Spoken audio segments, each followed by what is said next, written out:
कलाबिन्दुनादादि ओंकारमूलं कलाज्योतिमव्यक्तमेकान्तशीलं कटाक्षं कृपातारकं दीनबन्धुं भजे नित्यश्रीदत्तपादारविन्दं भजे नित्यश्रीदत्तपादारविन्दं तया नमन माझे गुरुपदा जेने दाखविले असे आनंदकंदा तूपकार मजन फिटे कदा देवा परमानंदा तूच फेडी देवा परमानंदा तूच फेडी।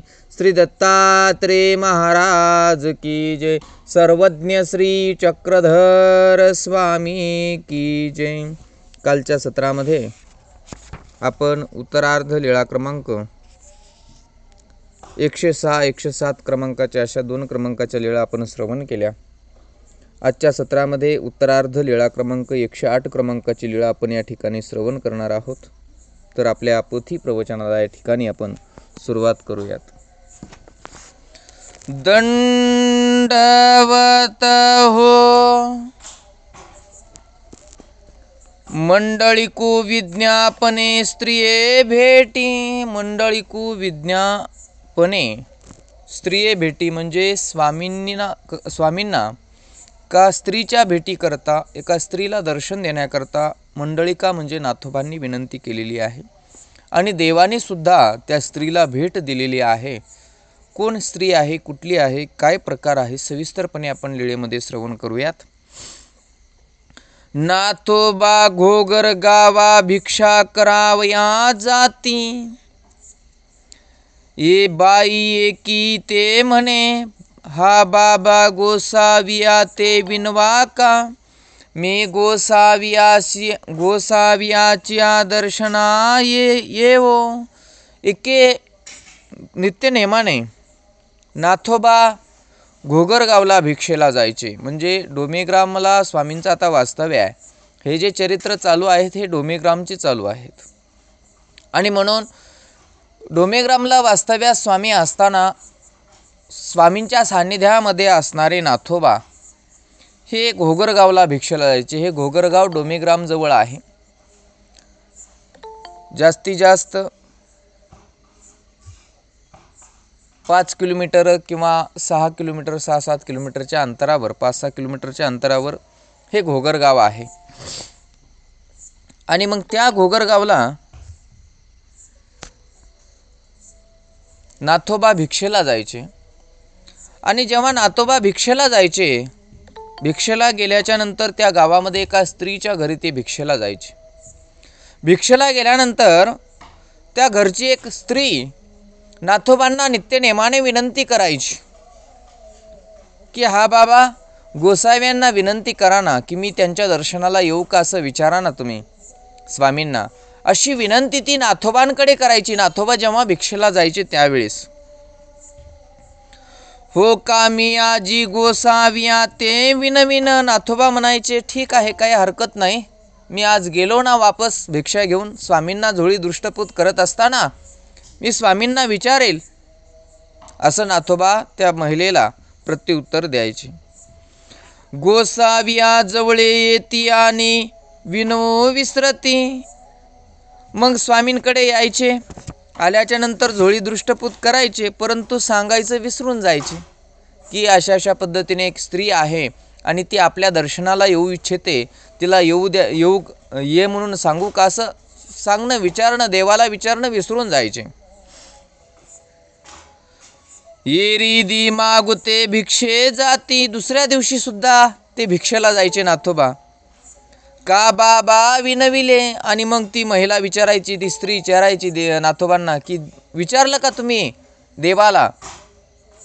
ना मी विसरला माझी विनवीन। नाथोबा म्हणायचे मी विसरलो आई, मी आता उद्या आज गेलो ना मग विचारेन, असं परत नाथोबा म्हणायचे। मागुते विसरती का बाबा विनविले। परत दुसऱ्या दिवशी तिसऱ्या दिवशी जायचे भिक्षेला। नाथोबा इकडे आल्यानंतर विसरून जायचे विचारायचं। मग भिक्षेला गेल्यानंतर परत ती बाई म्हणायची की विनंती केली का, विचारलं का तुम्ही देवाला, असं म्हणायचे। ना मी विसरला. नाथोबा म्हणायचे नाही मी विसरलो आहे. तिसऱ्या दिवशी नाथोबा म्हणले मी विसरलो. मग त्या स्त्रीने काय युक्ती लढली पहा. मग तिया पालवी गाठी घातलिया. मग तिने काय केलं की नाथोबांच्या उपरण्याला गाठ मारली, की यांच्या लक्षामध्ये राहावं याकरता गाठ मारली कपड्याला. मग गोसाव्या जवळी आले, गोसाव्यासी दृष्टपुत झोळी केली. आणि मग नाथोबा भिक्षा करून स्वामींजवळ आले आणि स्वामींना झोळी दृष्टपुत स्वामींजवळ आले. आणि आल्याच्या नंतर स्वामींना झोळी दृष्टपुत केली. आणि मग स्वामींचं सहज लक्ष त्या गाठीकडे गेलेलं आहे, ज्या गाठीला नाथोबा परत विसरून गेलेले आहेत. की आपल्याला त्या महिलेबद्दल स्वामींच्या दर्शनाला येण्याकरता विचारायचं आहे, तिची विनंती आहे, ती 2-3 दिवसापासून सांगत आहे, परंतु आपण विसरत आहोत. हे सगळं विसरून गेले. आणि नाथोबा स्वामींना झोळी दृष्टपुत करतात आणि मग स्वामींचं लक्ष त्या गाठीकडे जातं. आणि गाठीकडे गेल्याच्या नंतर स्वामी म्हणतात, मग सर्वज्ञे म्हणितले हंगा मंडळिका हे पालवी गाठी कायसी गा. मग स्वामी स्वतःच म्हणतात, मंडळिका पालवी गाठी कायसी गा, म्हणजे तुमच्या या वस्त्राला, तुमच्या या कपड्याच्या पदराला गाठ कशाची आहे ती, असं विचारतात. मग आठवले, मग नाथोबांना आठवलं की अरे आपल्याला तर त्या महिलेने गाठ मारून दिलेली आहे, आपल्याला तर विचारायला सांगितलेलं. तेव्हा त्यांना आठवलं, हो जी हे एकी बाईली जी जी ते माते म्हणे बाबा गोसाव्या ते विनवा का मी गोसाव्याची दर्शनात येवो ते मी विसरे. मग आजी पालवी गाठी दिदली तो आजी विसरला जी जी तरी जावो ते बोलावो. आणि मग नाथोबा म्हणतात, देवा एक घोगरगावची बाई आहे, स्त्री आहे, ती नित्यनेमाने मला सांगते की मी देवाच्या दर्शनाला मला यायचं आहे, तुम्ही देवाला विचारा ना मी येऊ शकेल का, मी येऊ का असं विचारा ना. ती रोज मला विनंती करते देवा, परंतु मी विसरतो. आणि म्हणून आज तिने मला काय केलं की तिने माझ्या पालव्याला म्हणजे माझ्या पदराला गाठ मारून दिली. आजही मी विसरलो होतो, परंतु तुम्ही माझ्या लक्षात आणून दिलं देवा. मग मी त्या महिलेला बोलवू का, तरी मी जावो ते बोलावं, तिला बोलवून आणू का, सांगू का, निरोप देऊ का दर्शनाला येण्याकरता, असं नाथोबा स्वामींना विचारतात. सर्वज्ञे म्हणितले मंडळिका ते साच करावे लागेल. आता तुम्ही म्हटलात, तुमचे यजमान आहेत, तुम्ही म्हटलात, मग आता ते साच करावं लागेल ना आम्हाला, असं स्वामी म्हणतात. सर्वज्ञे म्हणितले जा मग नाथोबा तया ते बोलावून आले. मग स्वामी म्हणतात जा, काही हरकत नाही, जा बोलावून आणा. नाथोबा गेले, त्या स्त्रीला बोलावून घेऊन आले. तया ते सिंह नारायणाचे नृत्य कोणता उभे केले. त्या स्त्रीला बोलावून आणल्याच्या नंतर सिंह नारायणाच्या मंदिराच्या नृत्य कोणी तिला उभे केलं. आपण गोसाव्या जवळे आले, आपण स्वतः स्वामींजवळ आले. मग गोसावी श्री चरणी उपान्नो घातलिया. स्वामींनी आता जाण्याकरता, त्या स्त्रीला दर्शन देण्याकरता स्वामींनी स्वतःच्या श्रीचरणामध्ये पादत्राण घातले, उपान्नो घातले. आणि मग गोसावी ते बाई पासी विजय करिता नाथोबाच्या खांद्यावरी श्री करू घालून विजय करू आदरिले. आणि मग नाथोबा तिथेच होते. आणि मग स्वामी पायामध्ये उपान्नो घालतात आणि घातल्याच्या नंतर नाथोबाच्या खांद्यावरती भगवंत श्रीकर ठेवतात. खांद्यावरती हात टाकून त्या स्त्रीला दर्शन देण्याकरता स्वामी श्री सिंहनारायणाच्या त्या कोणत्याला चाललेले आहेत, ज्या ठिकाणी ती स्त्री उभी आहे त्या ठिकाणी.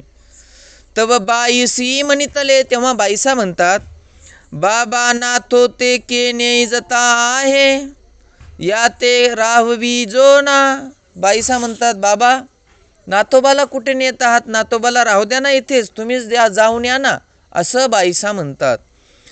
असं म्हटल्याच्या नंतर सर्वज्ञे म्हणितले बाई मंडळीकू येतीचा अवयव की येत याचा काही निरोधू असे. आणि मग नाथोबा म्हणतात बाई नाथोबा हे येथीचे अवयव पहा. परमेश्वराने नाथोबांना किती आपलंसं करून घेतलेलं आहे. नाथोबांना देवाने आपल्याला आपलंसं करून घेतलं पाहिजे.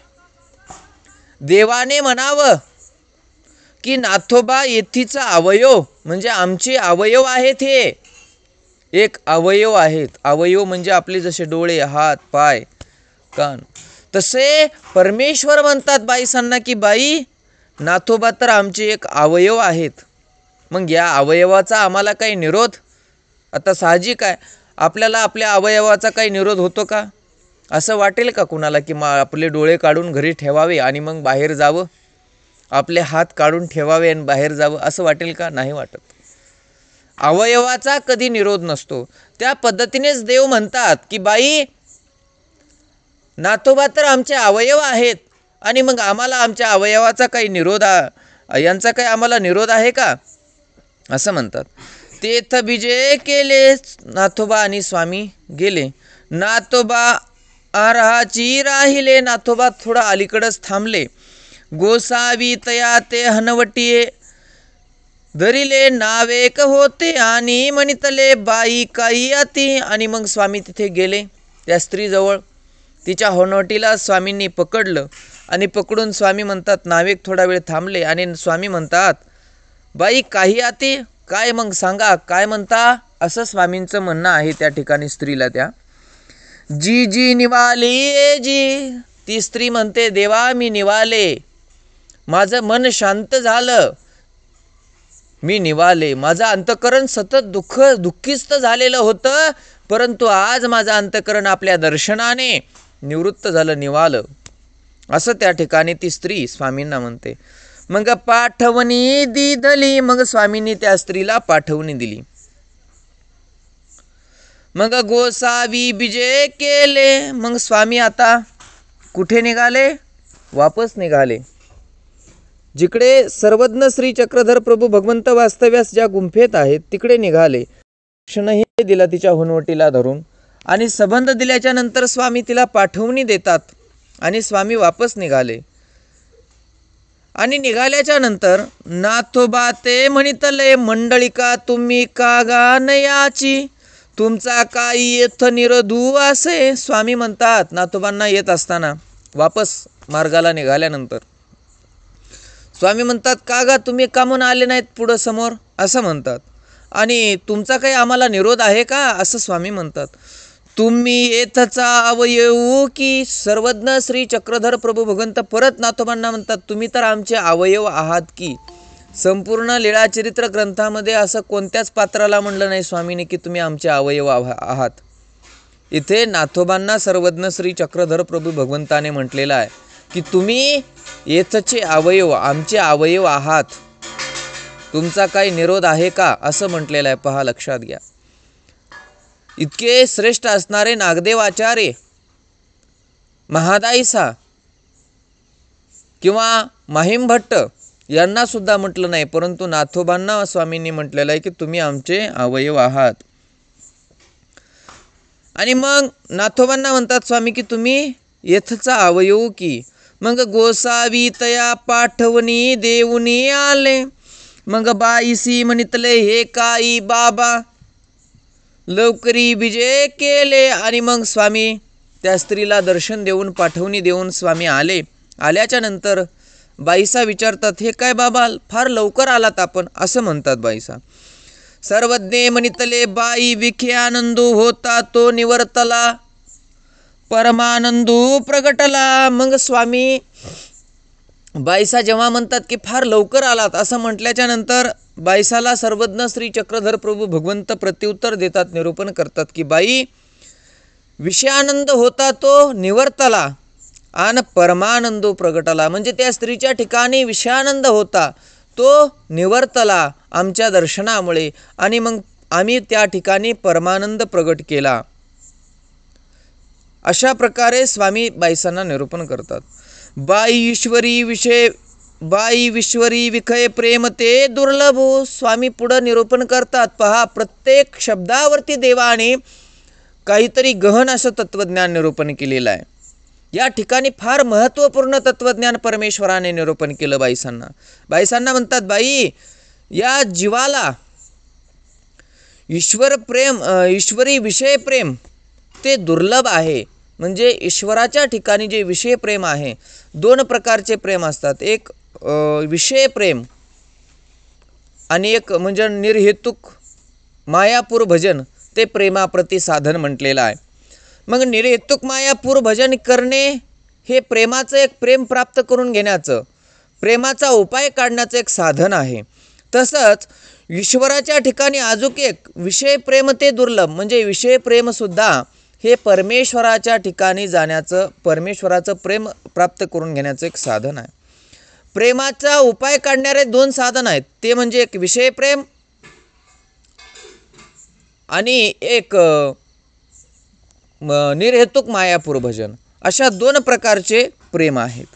या दोन साधनाचं आचरण केल्याने, हे दोन साधनं आचरणामध्ये आणल्याने त्या ठिकाणी प्रेमाचा उपाय निघत असतो. मग विषय प्रेम ते दुर्लभ का म्हटलं? दोन्ही प्रेम समानच असावेत लागतील किंवा काही वैशिष्ट्य भेद आहे का याच्यामध्ये विषय प्रेमामध्ये आणि निर्हेतुक मायापूर भजन केल्याच्या नंतर तो प्रेमाचा उपाय निघाल्यानंतर त्या प्रेमामध्ये काही भेद आहे का? दोन्ही जीवांच्या ठिकाणी चार कळिकेचंच प्रेम. परंतु लक्षात घ्या, विषय प्रेम ते दुर्लभ सर्वज्ञ श्री चक्रधर प्रभू भगवंत का म्हणतात श्रेष्ठ आहे का या प्रेमापेक्षाही? असं काही नाही, प्रेमापेक्षाही श्रेष्ठ नाही. परंतु विषय प्रेम ते दुर्लभ असं म्हटलं सर्वज्ञ श्री चक्रधर प्रभू भगवंताने. कशावाचक म्हणलं तर विषय प्रेम परमेश्वर अवतार धारण केल्याच्या नंतर विवाह करतील असं नाही, कारण परमेश्वर जीवाचा आत्मउद्धार करण्याकरता विषय प्रेम ते दुर्लभ म्हणतात. परंतु विषय प्रेम ते दुर्लभ कशावाचक आहे की विषय प्रेम परमेश्वर अवतार धारण केल्याच्या नंतर विवाह करत नाहीत सहसा. आता राहिली गोपालकृष्ण भगवंताची बाब वेगळी, राजवेशभूष धारण केला होता.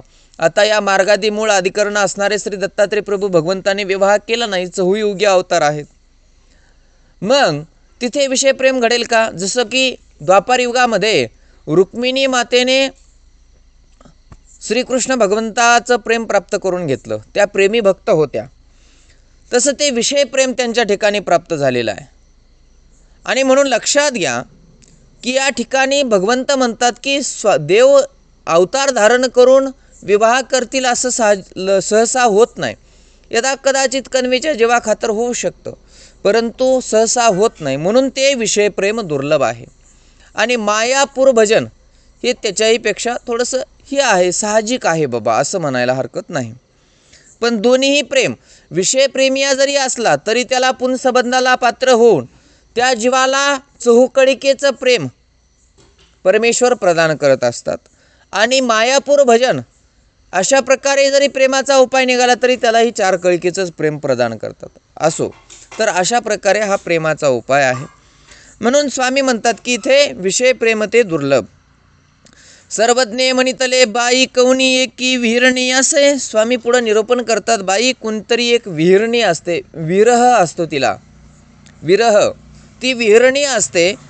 तिचा पती देशाउरा जाय, तिचा पती काहीतरी व्यापार करण्याकरता, धनद्रव्य कमवण्याकरता देशाउरा म्हणजे बाहेर देशाला जातो. मग तेसी आणिके कायसी नाही सुखासी नये, तयाचे अंगी टोपरे पुडू वाटवा, का तयाची ठाऊनी कवनी ये. आणि मग तिला आपला पती देशाउरा गेलेला आहे. मग पतीच्या काही वस्तू असतील, टोपरा असेल, अंगी असेल, ते पाहूनच ती, फोटो असेल ते पाहून त्या पतीला पाहून ती आपले दिवस काढते. तेने सुखाशी ये, ती थोडं बहुत सुखाशी येते. पण एकी आफळ साफळ करी, एक जी विहिरणी असते, दोन प्रकारच्या विहिरणी असतात. एक जी विहिरणी असते ती आफळ साफळ करीते. म्हणजे काय आफळ साफळ करीते की भांडे आपटणे, उदाहरणार्थामध्ये अंगावरलं सोनं काढणे, काहीतरी व्यापार करणे, त्याच्यामध्ये ती आपळ सापळ करून ती विरणी आपले दिवस काढते. एकीचेनी नावे तो विखोची नव्हे, तेसी चंदन तैसा चिखलू. स्वामी म्हणतात की बाई एक जे विरणी असते ती अशा प्रकारे आदळआपट करून हे करते, परंतु एक विरणी अशी असते की विखोची नव्हे, म्हणजे त्या विरणीच्या ठिकाणी तैशीची चंदन तैसा चिखलू, तिला चंदनही आणि चिखलही समान वाटतो. अन्न तैसी माती, अन्न तसा माती वाटते. अन्नामध्ये आणि मातीमध्ये काहीच फरक जाणत नाही, म्हणजे तिला काहीच वाटत नाही. ती काही जरी झालं तरी स्थिर राहते, असं स्वामी या ठिकाणी निरूपण करतात. यावरी नाथोबाये म्हणितले, यावरती नाथोबा म्हणतात, जी जी मिया बाईलेचिया घरा नीच भिक्षे जाये. पुढं नाथोबा सांगतात की देवा, ज्या बाईला तुम्ही दर्शन दिलात त्या बाईच्या घरी मी नित्यनेमाने भिक्षेला जातो. तव येचा वैरतू मज बरवी भिक्षा घालवी. तेव्हा नाथोबा म्हणतात की हिचा जो नवरा आहे, पती आहे, तो मला नित्यनेमाने त्या स्त्रीला सांगतो की चांगली भिक्षा वाढ, असं तो सांगतो. तयासी मी काही बरवे बोले, त्या व्यक्तीसोबत मी काही चांगल्या गोष्टीही बोलतो देवाधर्माच्या. निरोपण करी, काही निरूपण सुद्धा करतो, म्हणजे काही देवाधर्माच्या गोष्टी त्या ठिकाणी मी बोलत असतो भिक्षेला गेल्यानंतर तिच्या पतीसोबत. तया जे मागिजे ते दे, त्याला जर मी काही मागितलं तर तो व्यक्ती मला देत असतो. परी उचित काळीने दी, परी उचित काळीने दी, तो मी जे मागितलं तो देतो, परंतु जेव्हा मला लागत असते ती वस्तू तेव्हा देत नाही. मागितल्याच्या नंतर केव्हा तरी देतो, परंतु उचित काळी, म्हणजे जेव्हा त्या वस्तूची गरज आहे तेव्हा तो मला काही देत नाही. आणि येसी काही न बोले, आणि या ज्या स्त्री आहे तुम्ही जिला दर्शन दिलं त्या स्त्रीला मी कधीच काही बोलत नाही, जास्त काही नाही, अजिबात बोलत नाही. त्या पतीसोबत तिच्या बोलतो, परंतु स्त्रीसोबत मी कधी काही बोलत नाही. परी येते मागी जे ते उचित काळी ते वेळीची दे, परंतु ती जी आहे स्त्री, तिला मी कधी बोलत नाही, कधी निरूपण करत नाही, कधी ऐकवत नाही, काहीच नाही. परंतु तिला जर मी एखादी वस्तू मागितली तर ती उचित काळी, म्हणजे तत्क्षणी लगेच देऊन टाकते, मला लगेच देते. सर्वज्ञे म्हणितले मंडळिका पुरुषापसी स्त्रिया स्नेहाळुवा गा. पहा, स्वामींनी हे वचन या ठिकाणी उच्चारलं.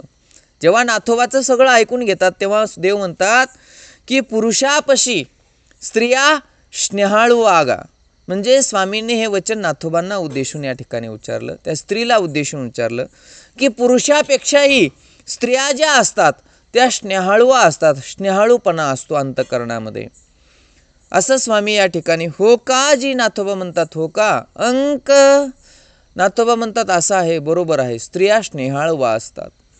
मग आता बरोबरच आहे का स्त्रिया स्नेहाळवा असतात? लक्षात घ्या.